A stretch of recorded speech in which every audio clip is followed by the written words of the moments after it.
Hello everyone, welcome back to my new mini blog. Last Sunday ইভিনিংয়ে একটা birthday পার্টির invitation ছিল, তো সেখানে যাবার জন্যই আমি, আমার মেয়ে, হাজব্যান্ড সবাই রেডি হয়ে গেছিলাম। তো ইভিনিংয়ে আমরা বেরিয়ে পড়েছিলাম 7:30টার দিকে। এই যে এই লজটাতে অনুষ্ঠানটা হয়েছিল, সামনে এন্ট্রান্সটা খুব সুন্দর করে সাজিয়েছিল।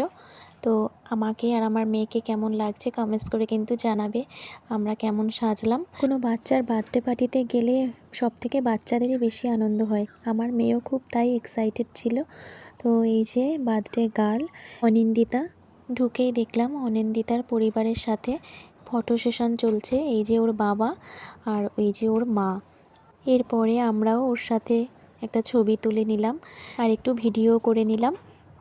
এরপরে বার্থডে গার্ল ওর বান্ধবীদের সঙ্গে কথা বলতে শুরু করলো আর আমরাও এদিকে লাস্সি খেতে চলে এলাম।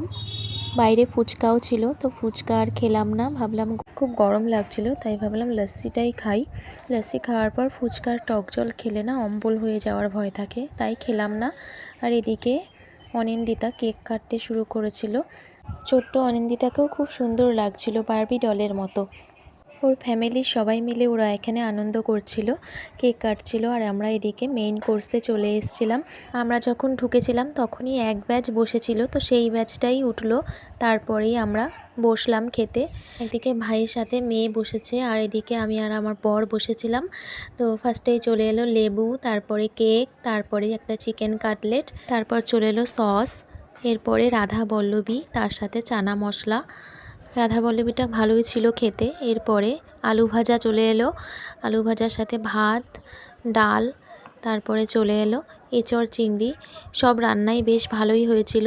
তারপরে চলে এলো স্যালাড, পোলাও, তারপরে মাটনটাও খুব টেস্টি হয়েছিল।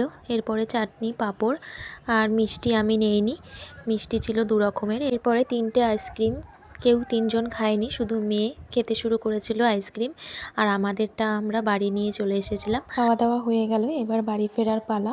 রবিবারের সন্ধ্যাটা বেশ ভালোই কাটলো।